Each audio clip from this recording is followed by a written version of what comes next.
On today's video, we have to work on this little girl's mom and dad. Welcome back to Nate the Hoof Guy. First up, we've got the old man in the chute, and it didn't take long to figure out what his deal was. So the story on this guy, the farmer noticed that this foot was a little swollen. He's walking on it fine, but I was here to trim the other cow anyway, so we thought we'd bring him in just to make sure this wasn't a problem. And it's a good thing we did because there is something in here.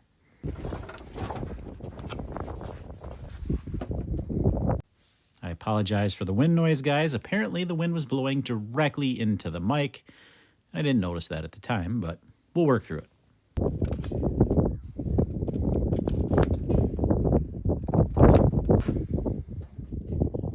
So one of the comments I get all the time is that if these animals were out on pasture, this simply would not happen.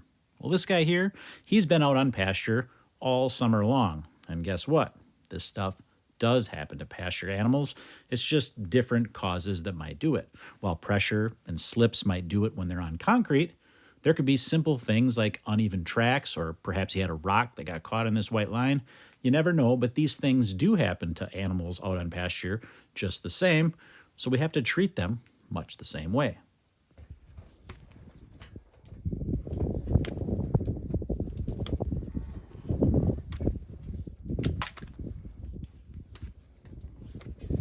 You'll notice when I trim this foot up, I'm not going to take anything off of that claw on the left because it's in perfect shape. The only reason we have to take anything off of this other claw is that because there's a problem in there, there's an excess amount of hoof growth there, or lack of wear, however you want to look at it, so we're going to trim that up. But even still, there's not a lot to remove here. Just a quick trim up, and then we'll get back to work.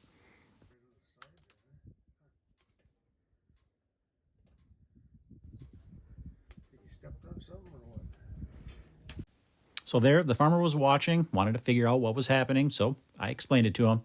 I'm just going to let you listen to a little bit of our conversation on how we're going to treat him as we go forward.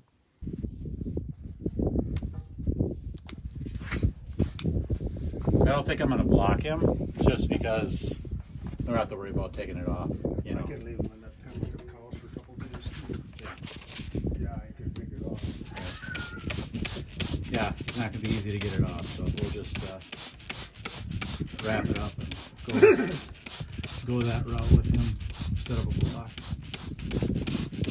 So now, obviously on this day, the farmer's here watching, but that's not always the case. A lot of times I'm left to myself. I trim the cows and then I'll write them all down on a sheet. Any of the problems they may have, I document those. Any of the treatments that I perform, I document those. And then any extra notes at the end of the day, as far as any extra things that might need to be done or looked at, I'll also write those down. So that's how we can document things. It's always nice if the farmer's there to watch me treat them. Then they can see exactly what's going on and what the problem was.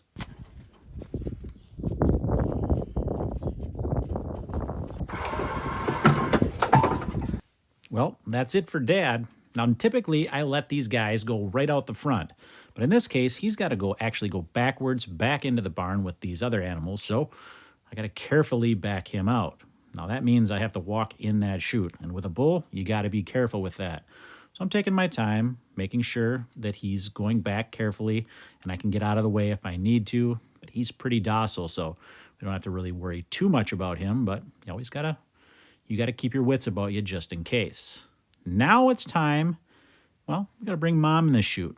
Not a lot wrong with Mom. The only problem with her is she's got some long toes. One's got a corkscrew, and the other one, well, it's just long.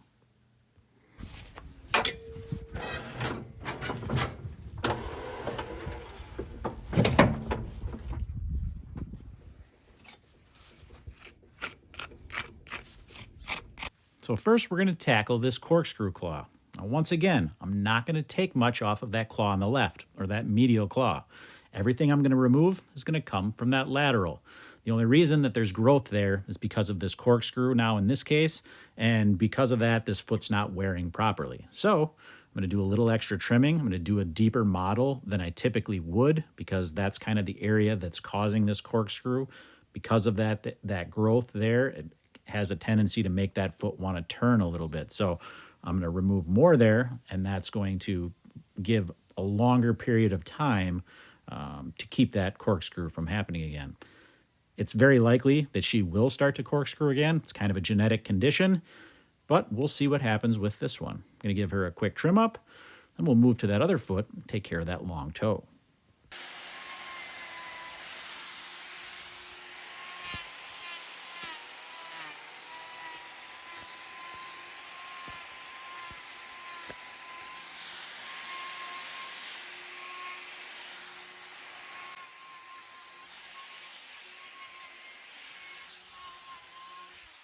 When I was talking about a deeper model, this is the area I'm going to do that right here.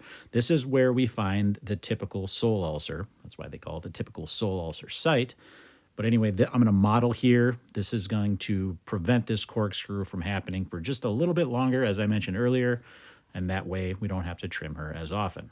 Now we're going to slide over, and we're going to work on that long toe.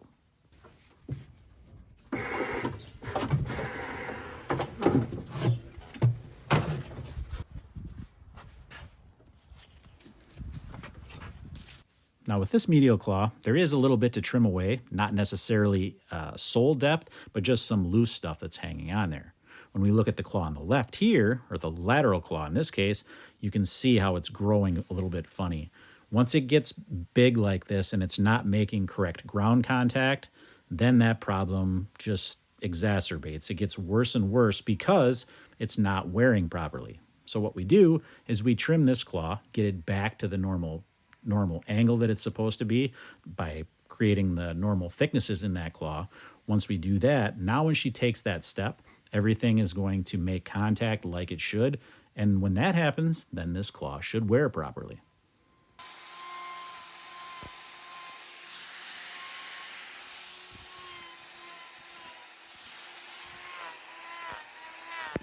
Now there are some signs of laminitis with this claw. You'll notice that thickening toward the white line area there, and there's a little bit of a paddle toe type appearance to it where that toe gets really flat and wide. That's a sign that there might have been some laminitis at some point in her life. So we're just going to trim this down, get this back to a normal shape so it once again performs like it's supposed to when it touches the ground.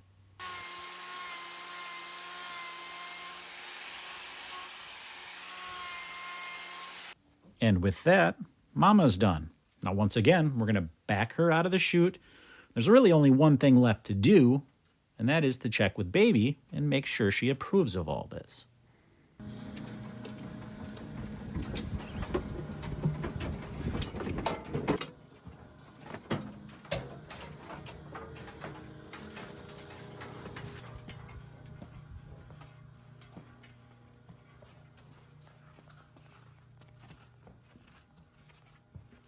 Well, what do you think, little miss?